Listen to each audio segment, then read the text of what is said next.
I passed away, and what Jesus shared with me regarding speaking in tongues transformed everything. Dr. David Yonggi Cho. I must begin by sharing something that will likely strike many as a paradox. I died, and it was only after that moment that I grasped how feeble the majority of my prayers truly were. I was a minister, a leader, a teacher of the word.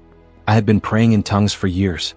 However, when I stood before Jesus, I realized that being familiar with the gift is not equivalent to utilizing the gift as he intended. Have you ever experienced that sensation where you pray, you fast, you believe, and yet circumstances remain unchanged? Have you questioned why certain struggles simply do not yield? I used to ask those same questions, until the day everything stood still. As I stood in his presence, one of the primary insights Jesus gave me dismantled many of my oldest certainties. There is no such thing as a neutral prayer.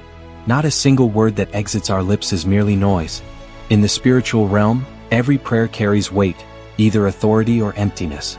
This struck me to my core because I realized that for years I had prayed with sincerity, yet often without spiritual awareness of what was actually occurring beyond what my eyes could perceive. Jesus revealed to me that when a child of God prays solely with natural understanding, constrained by fear, anxiety, or hesitation, that prayer might ascend, but it does not break through.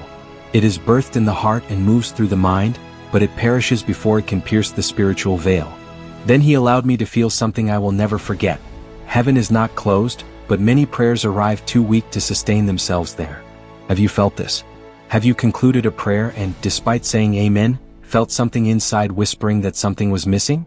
Have you petitioned God for peace but remained restless? Have you sought direction and yet walked away confused? This does not imply that God failed to listen. It implies you attempted to engage in a spiritual conflict using nothing but human vocabulary. Jesus then led me to understand that praying in tongues does not originate from emotion, nor the intellect, nor spiritual performance. It is born from a place where the ego cannot enter.